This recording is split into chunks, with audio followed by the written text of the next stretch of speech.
Hello students, कैसे हैं आप सभी का स्वागत है आपके अपने परिवार Khan learning class YouTube channel पर। तो इसके लिए मैं आपको बहुत बहुत सॉरी कहना चाहूँगी कि क्लासेस बहुत लेट हो गई हैं मेरी कुछ इंपॉर्टेंट वर्क के कारण।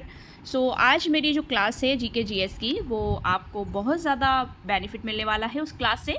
पिछले वीडियोस तक हमने समथिंग कुछ 80 क्वेश्चंस क्लियर किए थे जीके जीएस से रिलेटेड, एसएससी जीके जीएस की जो हमारी क्लासेस चल रही हैं। सो उससे हम समथिंग 80 क्वेश्चंस पिछली वीडियो में क्लियर कर चुके थे। आज हमारी जो सीरीज़ रहेगी वो रहेगी 65 से। तो इससे रिलेटेड हमारे क्वेश्चन कुछ और कम ही बचे हैं मॉडर्न इंडिया को लेकर। सो कंप्लीट होने वाली है हमारी ये क्लासेस, इसके बाद हम अगली क्लासेस को ज्वाइन करेंगे। सो चलिए स्टार्ट करते हैं वीडियो का पहला प्रश्न। सत्याग्रह शब्द का निर्माण किसने किया था? Option A Gandhi, option B Shri Aurobindo Ghosh, option C Rabindranath Tagore, option D Raja Rammohan Roy. So right answer क्या होगा? ऑप्शन नंबर ए हो जाएगा राइट आंसर कि गांधी जी ने सत्याग्रह शब्द का निर्माण किया था। सो एसएससी एमटीएस परीक्षा में 2014 में पूछा गया प्रश्न। सो इज द राइट आंसर। इसकी डिटेल भी आप चाहें तो यहाँ देख लीजिए। सत्याग्रह शब्द का निर्माण महात्मा गांधी ने किया था। इन्होंने सत्याग्रह का सर्वप्रथम प्रयोग दक्षिण अफ्रीका में किया था। अगला प्रश्न है, दक्षिण अफ्रीका के किस शहर में गांधी को श्वेत लोगों द्वारा पीटा और पटरी से नीचे फेंक दिया गया? श्वेत लोगों मतलब अंग्रेजों की बात की जा रही है। ब्रिटिश सरकार का जब पहरा था हमारे देश पर, मतलब कब्जा था, उन्होंने अपने देश को हमारे देश को उन्होंने अपना गुलाम बना लिया था। तो उस समय की बात है कि गांधी जी को श्वेत लोगों द्वारा पीटा और पटरी से नीचे फेंक दिया था। केप टाउन, डरबन, जोहान्सबर्ग या प्रेटोरिया। सो इसका राइट आंसर होगा। तो इसमें कोई ऐसा पर्टिकुलर आंसर हम नहीं दे सकते क्योंकि है ना, इसमें मैरिट्सबर्ग नाम का एक ऑप्शन है जो इसमें छपा नहीं है। तो मैरिट्सबर्ग के जो लोग थे उन्होंने ही उनको वहाँ से नीचे फेंक दिया था जब वो 1893 में जब वो दक्षिण अफ्रीका गए। तो डिटेल हम इसकी देख लेते हैं यहाँ कि महात्मा गांधी एक भारतीय मुसलमान व्यापारी दादा अब्दुल्ला के मुकदमे की पैरवी करने 1893 ईस्वी में दक्षिण अफ्रीका गए। वहाँ गांधी जी जब डरबन से प्रिटोरिया तक रेलवे द्वारा प्रथम श्रेणी के डिब्बे में यात्रा कर रहे थे तो रास्ते में मैरिट्सबर्ग नामक स्थान पर गांधी जी को श्वेत लोगों द्वारा पीटा और पटरी से नीचे फेंक दिया गया था। अगला प्रश्न है, गांधी जी से दक्षिण अफ्रीका में मिलने के लिए निम्नलिखित में से कौन गया था? बाल गंगाधर तिलक, वल्लभ भाई पटेल, गोपाल कृष्ण गोखले या Jawaharlal Nehru. So option C is the right answer. Gopal Krishna Gokhale गए थे। एसएससी सीपीओ परीक्षा में पूछा ये प्रश्न। अगला प्रश्न है, महात्मा गांधी का राजनीतिक गुरु कौन था? ऑप्शन ए गोपाल कृष्ण गोखले, बाल गंगाधर तिलक, अरविंद घोष या लाला लाजपत राय। सो इसका राइट आंसर ऑप्शन ए हो जाएगा। गोपाल कृष्ण गोखले जो थे वो महात्मा गांधी के राजनीतिक गुरु थे। ये वेरी इंपॉर्टेंट क्वेश्चन है, हमेशा पूछा जाता है। तो अगला प्रश्न है, इसमें डिटेल आप चाहें तो यहाँ से नोट कर लीजिएगा।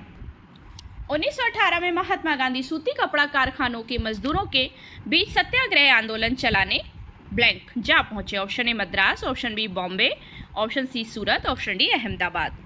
सो option D is the right answer. Gandhi ji कहाँ पर जा पहुंचे थे? आंदोलन चलाने अहमदाबाद जा पहुंचे थे। मतलब गांधी जी ने सत्याग्रह का प्रथम प्रयोग वर्ष 1917 में चंपारण में किया था तथा उसके बाद इसका दूसरा प्रयोग उन्होंने फरवरी मार्च 1918 में अहमदाबाद की कॉटन मिल के औद्योगिक मजदूरों की कम मजदूरी के विरुद्ध संघर्ष हेतु किया। अहमदाबाद में मिल मालिकों और मजदूरों में प्लैग बोनस को लेकर विवाद था। गांधी जी के 3 दिन के अनशन जो कि भारत में उनकी प्रथम भूख हड़ताल थी के बाद मिल मालिक इस मामले में मध्यस्थता के लिए तैयार हो गए और अंततः उन्हें बोनस देना पड़ा। अगला प्रश्न है, गांधी जी ने सत्याग्रह आंदोलन किस वर्ष में आरंभ किया? Option A 1919, option B 1927, option C 1934, option D है 1942। So option A is the correct कि गांधी जी ने सत्याग्रह 1919 में वर्ष 1919 में आरंभ किया था। एसएससी एफसीआई परीक्षा 2012 में आए प्रश्न कि गांधी जी ने भारत में सत्याग्रह का पहला प्रयोग यद्यपि वर्ष 1917 में चंपारण में किया था। चंपारण आंदोलन के नाम से भी जैसे जाना जाता है, तथापि राष्ट्रीय स्तर पर उन्होंने सत्याग्रह आंदोलन वर्ष 1919 में रॉलेट एक्ट के विरुद्ध प्रारंभ किया। सो A is the right answer. अगला प्रश्न है, महात्मा गांधी ने किस आंदोलन से भारतीय राजनीति में प्रवेश किया? सूरत सत्र, चंपारण आंदोलन, दांडी मार्च या सिविल असहयोग। So B is the right answer. Mahatma Gandhi ने चंपारण आंदोलन से भारतीय राजनीति में प्रवेश किया। मतलब यही है कि उनका सबसे पहला आंदोलन यही रहा था, चंपारण आंदोलन। महात्मा गांधी ने भारत में सत्याग्रह आंदोलन की शुरुआत बिहार के चंपारण आंदोलन वर्ष 1917 से की थी। इस आंदोलन से ही महात्मा गांधी जी ने भारतीय राजनीति में प्रवेश किया। So B is the correct answer. अगला प्रश्न है, गांधी जी ने भारत में अपनी राजनीतिक गतिविधियों का प्रारंभ यहाँ से किया था। कहाँ से? Option A Dandi, option B Kheda, option C Sabarmati, option D Champaran. So right answer option number D हो जाएगा चंपारण, मतलब उन्होंने अपनी राजनीतिक गतिविधियां जब प्रारंभ की थी तो वो चंपारण से की थी। अगला प्रश्न है, गांधी जी की अध्यक्षता में एकमात्र AICC अधिवेशन कहाँ आयोजित किया गया था? Option A Madras, option B Lahore, option C Belgaum, option D Kolkata. अब आप सोच रहे होंगे कि AICC क्या है, तो इसका फुल फॉर्म है ऑल इंडिया कांग्रेस कमीशन या ऑल इंडिया कांग्रेस कमेटी भी कहेंगे इसको। AICC all India Congress committee अधिवेशन कहाँ आयोजित किया गया था? Option A Madras, option B Lahore, option C Belgaum, option D Kolkata. So C is the right answer, मतलब बेलगांव में गांधी जी की अध्यक्षता में एकमात्र ऑल इंडिया कांग्रेस कमीशन जो था, कमेटी जो था, अधिवेशन कहाँ आयोजित किया था? तो वो हुआ था ऑप्शन नंबर सी बेलगांव में। यहाँ देख सकते हैं आप कि गांधी जी की अध्यक्षता में एकमात्र AICC all India Congress committee अधिवेशन 1924 में बेलगांव में आयोजित किया गया था। So C is the right answer. अगला प्रश्न है, महात्मा गांधी ने सन 1930 में सिविल अवज्ञा आंदोलन कहाँ से आरंभ किया था? Option A Sabarmati Ashram, option B Ahmedabad, option C Porbandar, option D Dandi. So right answer होगा इसका ऑप्शन नंबर डी दांडी। ठीक है ना, महात्मा गांधी ने सन 1930 में सिविल अवज्ञा आंदोलन दांडी से आरंभ किया था। SSC स्टेनोग्राफर परीक्षा में आया है प्रश्न। अगला प्रश्न, यहाँ पे आप डिटेल देख सकते हैं कि दांडी यात्रा कहाँ से शुरू हुई थी? 12 मार्च 1930 को साबरमती आश्रम से अपने 78 सहयोगियों के साथ पैदल चलकर 24 दिनों लगभग 390 किलोमीटर की यात्रा कर दांडी गुजरात के नवसारी जिले में स्थित पहुंचे, जहां 6 अप्रैल 1930 को उन्होंने नमक कानून भंग कर सविनय अवज्ञा आंदोलन का प्रारंभ किया था। अब ये भी पूछ लिया जाता है कि दांडी यात्रा क्यों करनी पड़ी थी? तो वो नमक कानून तोड़ने के लिए, क्योंकि उस समय नमक पर बहुत ज़्यादा टैक्स लगा हुआ था, तो उस नमक कर को हटाने के लिए गांधी जी ने दांडी यात्रा की थी और समुद्र के पास जाकर उन्होंने ये यात्रा खत्म की, नमक कानून तोड़ा और वहीं से सविनय अवज्ञा आंदोलन का प्रारंभ हुआ था। So D is the right answer. अगला प्रश्न है, नमक सत्याग्रह कहाँ पर समाप्त हुआ था? दांडी, सूरत, अहमदाबाद या साबरमती? सो ये तो आप सभी को पता है कि दांडी नामक स्थान पर पहुंचकर ही नमक कानून तोड़ा गया था, नमक सत्याग्रह समाप्त हुआ था और शुरू कहाँ से हुआ था? साबरमती आश्रम से। अगला प्रश्न है, गांधी जी को किसका प्रतीक मानते थे? औद्योगिकरण का, आर्थिक स्वतंत्रता का, आर्थिक वृद्धि का, नैतिक पवित्रता का? ऑप्शन नंबर बी आर्थिक स्वतंत्रता का। गांधी जी खादी को आर्थिक स्वतंत्रता का प्रतीक मानते थे। So option B is the right answer. Next question है, दी गई घटनाओं के निम्नलिखित कालानुक्रमों में से कौन सा सही है? देखते हैं। Number A, the Cripps mission, सविनय अवज्ञा आंदोलन, द कैबिनेट मिशन। मतलब ये देखना है कि सबसे पहले कौन सा सत्याग्रह आंदोलन जो मिशन है वो हुआ था। अगला नंबर है बी वाला, सविनय अवज्ञा आंदोलन, Cripps mission, the cabinet mission plan. Option C है the Cripps mission, the cabinet mission plan, सविनय अवज्ञा आंदोलन। ऑप्शन डी है सविनय अवज्ञा आंदोलन, the cabinet mission plan, the Cripps mission. So B is the right answer. B आपका correct हो जाएगा कि पहले सविनय अवज्ञा आंदोलन, फिर क्रिप्स मिशन आया, फिर द कैबिनेट मिशन प्लान आया। So B is the correct answer. So B is the correct है। आप यहाँ देख सकते हैं कि सविनय अवज्ञा आंदोलन 1930 में हुआ था, द क्रिप्स मिशन 1942 में हुआ था, द कैबिनेट मिशन प्लान 1946 में हुआ था। मतलब ये सीक्वेंस में कालक्रमानुसार। So B is the correct answer. अगला प्रश्न है, निम्नलिखित को या निम्न को कालक्रमानुसार व्यवस्थित कीजिए। नंबर 1 है दांडी यात्रा, नंबर 2 है साइमन कमीशन, नंबर 3 पर है पूना समझौता, नंबर 4 पर है गांधी इरविन समझौता। अब ऑप्शन देख लेते हैं, second, first, third, fourth. Option B है second, first, fourth, third. Option C है fourth, third, first, second. Option D है fourth, third, second, first. So right answer होगा इसका ऑप्शन नंबर बी। मतलब पहले सेकंड नंबर का आएगा साइमन कमीशन, फिर फर्स्ट आएगा दांडी यात्रा, फिर फोर्थ आएगा गांधी इरविन समझौता, फिर थर्ड आएगा पूना समझौता। सो राइट आंसर बी हो जाएगा। यहाँ पर भी देख लीजिए, अब साइमन कमीशन 1927 में, दांडी यात्रा 6 अप्रैल 1930, गांधी इरविन समझौता 5 मार्च 1931 और पूना समझौता 24 सितंबर 1932 में हुआ था। सो राइट आंसर बी होगा। अगला प्रश्न है, निम्नलिखित में से किसके बीच सही मेल है? असहयोग आंदोलन, सुरेंद्रनाथ बनर्जी, स्वदेशी आंदोलन, रविंद्रनाथ टैगोर, भारतीय राष्ट्रीय सेना, सुभाष चंद्र बोस, स्वराज पार्टी, महात्मा गांधी। सो राइट आंसर ऑप्शन सी होगा कि भारतीय राष्ट्रीय सेना, सुभाष चंद्र बोस। SSC MTS परीक्षा में 2013 में पूछा गया। यहाँ पे आप देख लीजिए कि भारतीय राष्ट्रीय सेना का नेतृत्व तो सुभाष चंद्र बोस के द्वारा किया गया था, जबकि स्वदेशी आंदोलन का रविंद्रनाथ टैगोर द्वारा समर्थन जरूर किया गया था, परंतु वे सक्रिय भूमिका में नहीं रहे थे। स्वराज पार्टी के गठन में मोतीलाल नेहरू एवं चित्तरंजन दास की प्रमुख भूमिका थी तथा असहयोग आंदोलन गांधी जी के नेतृत्व में चलाया गया था। सो इसका राइट आंसर सी हो जाएगा। अगला प्रश्न है, 1937 में किन 2 राज्यों में गैर कांग्रेस मंत्रिमंडल थे? ऑप्शन ए बंगाल और पंजाब, ऑप्शन बी पंजाब और उत्तर पश्चिम सीमांत प्रांत, ऑप्शन सी मद्रास और मध्य प्रांत, ऑप्शन डी बिहार और Uttar Pradesh. So is the right answer Bengal और पंजाब। 1937 में किन दो राज्यों में गैर कांग्रेस मंत्रिमंडल थे? तो बंगाल और पंजाब में थे। आप यहाँ भी देख लीजिएगा, वर्ष 1937 के चुनावों में कांग्रेस को बंगाल, पंजाब और सिंध में पूर्ण बहुमत नहीं मिल सका था। पंजाब में यूनियनिस्ट पार्टी और मुस्लिम लीग तथा बंगाल में कृषक प्रजा पार्टी एवं मुस्लिम लीग की सरकार गठित हुई। सिंध में भी गैर कांग्रेसी मंत्रिमंडल का गठन हुआ था। सो इज द राइट आंसर। अगला प्रश्न है 1939 में सुभाष चंद्र बोस किसे हराकर कांग्रेस पार्टी के अध्यक्ष चुने गए थे? मौलाना अबुल कलाम आजाद, पट्टाभी सीतारमैया, जवाहरलाल नेहरू या वीबी पटेल? सो इसमें बी करेक्ट हो जाएगा, पट्टाभी सीतारमैया। मतलब 1939 में सुभाष चंद्र बोस किसको हराए थे? पट्टाभी सीतारमैया को हराकर कांग्रेस पार्टी के अध्यक्ष चुने गए थे। इसमें देख लीजिए डिटेल। त्रिपुरी में जनवरी 1939 में सुभाष चंद्र बोस ने गांधी जी समर्थित पट्टाभी सीतारमैया को हराकर कांग्रेस पार्टी के अध्यक्ष का चुनाव जीता, लेकिन गांधी जी के असहयोग के कारण अप्रैल 1939 में उन्होंने कांग्रेस अध्यक्ष पद से त्यागपत्र दे दिया। इसके बाद राजेंद्र प्रसाद को कांग्रेस अध्यक्ष बनाया गया। So B is the correct answer. अगला प्रश्न है कैबिनेट मिशन भारत आया था 1943 में, 1944 में, 1945 में या 1946 में? सो option D is the right answer कि 1946 में कैबिनेट मिशन भारत आया था। अभी हम ऊपर पढ़कर आए कि लॉर्ड पैट्रिक लॉरेंस के नेतृत्व में मार्च 1946 में कैबिनेट मिशन भारत आया था। इसके अन्य दो सदस्य थे स्टेफोर्ड क्रिप्स एवं A V Alexander. So D is the right answer. Bharat में कैबिनेट मिशन किस लिए भेजा गया था? क्यों आया था भारत में कैबिनेट मिशन? ऑप्शन ए, एक राष्ट्रीय सरकार स्थापित करने के लिए, शक्ति के अंतरण के लिए, एक संवैधानिक व्यवस्था निश्चित करने के लिए, पाकिस्तान के लिए जिन्ना की मांग को, मतलब मोहम्मद अली जिन्ना की मांग को स्वीकार करने के लिए, भारत को आज़ादी देने से इनकार करने के लिए। सो ऑप्शन 20 में करेक्ट है कि शक्ति के अंतरण के लिए, एक संवैधानिक व्यवस्था निश्चित करने के लिए कैबिनेट मिशन का आयोजन किया गया था, मतलब उसको भारत भेजा गया था। अगला प्रश्न है, यहाँ पे चाहे तो आप डिटेल देख लीजिए। कैबिनेट मिशन जो है, कैबिनेट मिशन 24 मार्च 1946 को दिल्ली आया। इस मिशन का उद्देश्य स्वतंत्र भारत का संविधान तैयार करने के लिए शीघ्र ही एक कार्यप्रणाली तैयार करना था तथा अंतरिम सरकार के लिए आवश्यक प्रबंध करना था। सो राइट आंसर था इसमें ऑप्शन नंबर डी। अगला प्रश्न है, महात्मा गांधी के अनुसार संसार में सबसे शक्तिशाली बल निम्नलिखित में से कौन सा है? ऑप्शन ए वीर की अहिंसा, ऑप्शन बी दुर्बल की अहिंसा, ऑप्शन सी डरपोक की अहिंसा, ऑप्शन सी पददलित की अहिंसा। Option number A is the correct answer.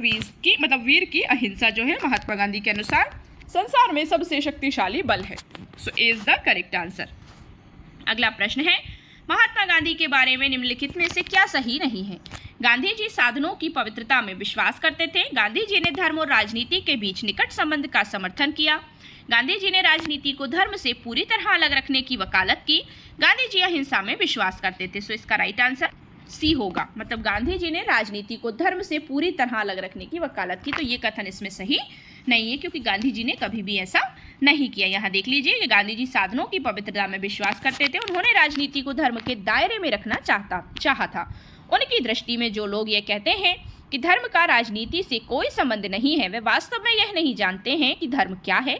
वे ऐसा करके राजनीति को तत्कालीन सभी बुराइयों से मुक्त करके उसे मानव हित का साधन बनाना चाहते थे। वे अहिंसा में विश्वास करते थे। तो वी जो विकल्प सी है वो करेक्ट आंसर है। मतलब गांधी जी ने राजनीति को धर्म से पूरी तरह अलग रखने की वकालत की, ये बिल्कुल गलत है। तो मतलब option C is the right answer. अगला प्रश्न है, गांधी जी ने किस आंदोलन का समर्थन किया था? अस्पृश्यता, वर्ण व्यवस्था, हिंदू और मुसलमानों के बीच एकता की कमी, गृह युद्ध। सो राइट आंसर ऑप्शन ए हो जाएगा, अस्पृश्यता मतलब छुआछूत का उन्होंने, मतलब गांधी जी ने किस आंदोलन का समर्थन किया? अस्पृश्यता का समर्थन किया। कि महात्मा गांधी जी ने हरिजनों के उद्धार के लिए अपना सारा जीवन लगा दिया। वे अस्पृश्यता को मानवता के लिए अपराध मानते थे, मतलब छुआछूत में विश्वास नहीं करते थे। वर्ष 1932 में उन्होंने अछूतों को हरिजन नाम दिया तथा हरिजन सेवक संघ की स्थापना की। सो A is the right answer. अगला प्रश्न है, 1942 में भारत छोड़ो आंदोलन आरंभ करने के लिए कौन सा मुख्य कारण था? क्यों भारत छोड़ो आंदोलन आरंभ करना पड़ा? क्रिप्स मिशन की विफलता, मतलब जब क्रिप्स मिशन असफल हो गया था, अंग्रेजों का विश्व युद्ध द्वितीय में उलझ जाना, लोगों में घोर बेचैनी होना या साइमन कमीशन की report. So A is the correct answer. Cripps mission की विफलता, मतलब जो क्रिप्स मिशन भारत भेजा गया था वो सफल नहीं रहा था, इसलिए भारत छोड़ो आंदोलन का आरंभ करने की आवश्यकता पड़ी थी। तो ये भी महात्मा गांधी का ही एक आंदोलन था जो सबसे लास्ट में रहा, मतलब जब हमें आज़ादी मिलने से पहले ये भारत छोड़ो आंदोलन अंग्रेज़ों के खिलाफ महात्मा गांधी के द्वारा चलाया गया था। सो क्रिप्स मिशन 1942 की विफलता के अंततः भारत छोड़ो आंदोलन को जन्म दिया। 7 अगस्त 1942 को बंबई के ऐतिहासिक ग्वालियर टैंक में अखिल भारतीय कांग्रेस कमेटी की वार्षिक बैठक, जिसकी अध्यक्षता अबुल कलाम आजाद ने की, जिसमें वर्धा प्रस्ताव यानी कि भारत छोड़ो की पुष्टि हुई।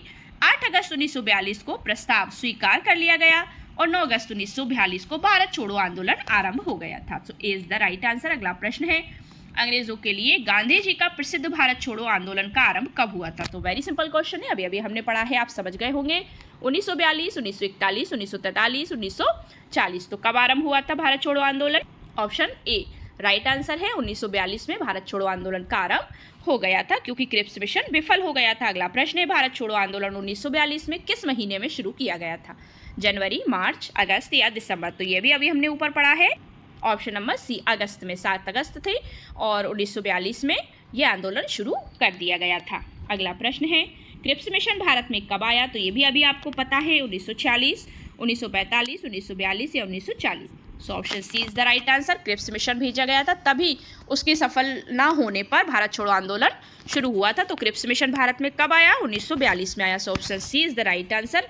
स्टैफोर्ड क्रिप्स ने नेतृत्व में क्रिप्स मिशन भारतीय नेताओं से वार्ता हेतु मार्च 1942 में भारत भेजा गया था या आया था। So C is the correct answer. Bharat छोड़ो आंदोलन के दौरान समानांतर सरकार का गठन कहाँ किया गया था? वाराणसी, इलाहाबाद, लखनऊ या बलिया? सो कहाँ किया गया था? ऑप्शन नंबर डी बलिया में किया गया था कि भारत छोड़ो आंदोलन के दौरान समानांतर सरकार का गठन बलिया में किया गया था। इसकी डिटेल आप यहाँ देख लीजिए कि 1942 के भारत छोड़ो आंदोलन, पूरी डिटेल आपको यहाँ मिल जाएगी, तो आप यहाँ से नोट डाउन कर लीजिएगा। अगला प्रश्न है, स्वतंत्र भारत में निम्नलिखित में से कौन सी महिला किसी राज्य की पहली राज्यपाल थी? ऑप्शन है श्रीमती सरोजनी नायडू, श्रीमती सुचिता कृपलानी, ऑप्शन सी है श्रीमती इंदिरा गांधी, ऑप्शन डी है श्रीमती विजयलक्ष्मी पंडित।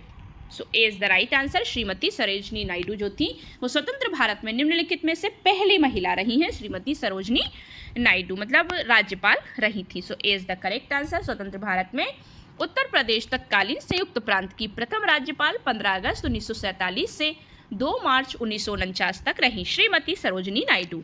ये किसी भी राज्य की पहली महिला राज्यपाल थी। सो A is the correct answer. अगला प्रश्न है, चौरी चौरा कांड के बाद गांधी जी ने स्थगित कर दिया सविनय अवज्ञा आंदोलन, खिलाफत आंदोलन, असहयोग आंदोलन या भारत छोड़ो आंदोलन? So option C is the right answer कि चौरी चौरा कांड जो हुआ था उसके बाद गांधी जी ने असहयोग आंदोलन को स्थगित कर दिया था, मतलब वहीं पर रोक दिया था। चौरी चौरा कांड जो था 5 फरवरी 1922 के बाद गांधी जी ने असहयोग आंदोलन को स्थगित कर दिया था। सो अगला प्रश्न है, असहयोग आंदोलन को किसके कारण स्थगित किया गया था? पूना समझौता, जलियांवाला बाग त्रासदी, चौरी चौरा घटना, गांधी इरविन समझौता? तो ऐसे भी पूछ लिया जाता है, अभी अभी हमने ऊपर पढ़ा है। सी इज द करेक्ट आंसर, मतलब चौरी चौरा घटना के बाद ही असहयोग आंदोलन को गांधी जी ने स्थगित कर दिया था, रोक दिया था। अगला प्रश्न है, भारतीय राष्ट्रीय कांग्रेस में असहयोग आंदोलन का या सहयोग का अपना प्रसिद्ध प्रस्ताव 1920 में कहाँ आयोजित अपने अधिवेशन में पारित किया गया था? लखनऊ में, दिल्ली में, बंबई में या कलकत्ता में?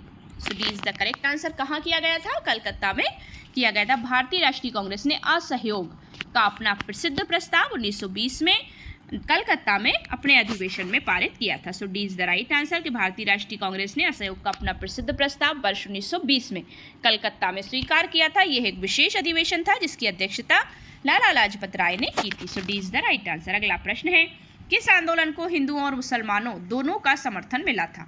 Option A Champaran Satyagraha, option B विभाजन विरोधी आंदोलन, ऑप्शन सी असहयोग आंदोलन, ऑप्शन डी भारत छोड़ो आंदोलन। क्वेश्चन समझिए सही से कि किन आंदोलनों को हिंदुओं और मुसलमानों दोनों का समर्थन मिला, मतलब हिंदू और मुसलमान दोनों ही लोग, ऐसे कौन से आंदोलन था जिसमें शामिल थे? सो C is the correct answer. असहयोग आंदोलन में हिंदुओं और मुसलमानों दोनों का ही समर्थन गांधी जी को मिला था। खिलाफत आंदोलन 1920 और असहयोग आंदोलन 1920 से 22 में हिंदुओं और मुसलमानों दोनों का समर्थन मिला था। इस संदर्भ में एंचिसन की टिप्पणी उल्लेखनीय है। इस मिसाल में, मतलब उन्होंने इस पर एक टिप्पणी दी थी, इस मिसाल में हम मुसलमानों को हिंदुओं से भिड़ा नहीं पाए।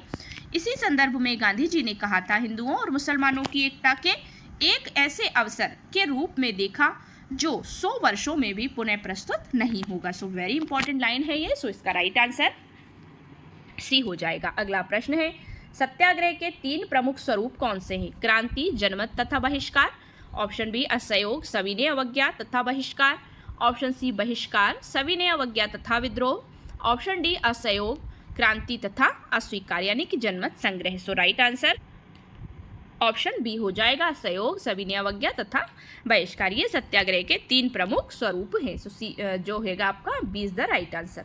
अगला प्रश्न है 1930 में सविनय अवज्ञा आंदोलन किस मुद्दे पर शुरू किया गया? ऑप्शन ए है भारतीयों के लिए रोजगार के समान अवसर, भगत सिंह को फांसी देने का प्रस्ताव, ब्रिटिश सरकार द्वारा अपनाया गया एक नमक एकाधिकार जो था, और पूर्व स्वतंत्रता।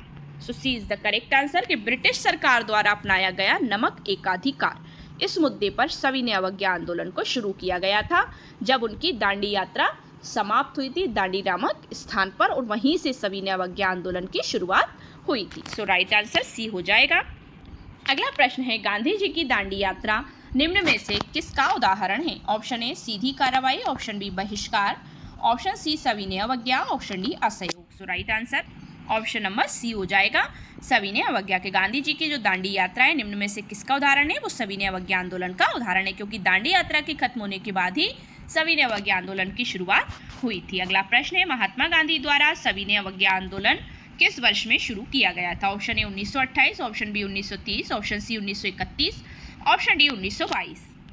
सो कब शुरू किया गया था सविनय अवज्ञा आंदोलन? ऑप्शन नंबर बी 1930 में शुरू किया गया था। इसकी डिटेल आप चाहें तो ऊपर हमने पढ़कर आए हैं, वहीं से देख सकते हैं। अगला प्रश्न है नमक सत्याग्रह किस सन में प्रारंभ हुआ था? ऑप्शन ए 1930 में, ऑप्शन बी 1932 में, ऑप्शन सी 1928 में, ऑप्शन डी 1931 में। सो A is the correct answer, 1930 में नमक सत्याग्रह प्रारंभ हुआ था। अगला प्रश्न है गांधी जी का दांडी मार्च किसका हिस्सा था? सहयोग आंदोलन, स्वशासन लीग यानी कि संघ, सविनय अवज्ञा आंदोलन या भारत छोड़ो आंदोलन। सो आप समझ ही गए होंगे कि गांधी जी का जो दांडी मार्च था, दांडी यात्रा थी, तो वो किससे रिलेटेड थी? उसी के बाद सविनय अवज्ञा आंदोलन शुरू हुआ था, तो वो option C is the correct answer. अगला प्रश्न है नमक कानून के उल्लंघन में गांधी जी ने एक आंदोलन शुरू किया था जिसका नाम था असहयोग आंदोलन, स्वदेशी आंदोलन, सविनय अवज्ञा आंदोलन, उपर्युक्त में से कोई नहीं। सो इसमें भी सी इज द करेक्ट आंसर। बहुत ही तरह से ये क्वेश्चन पूछा जा रहा है घुमा फिरा कर, तो आपको कंफ्यूज नहीं होना है। इन सभी का आंसर एक ही है,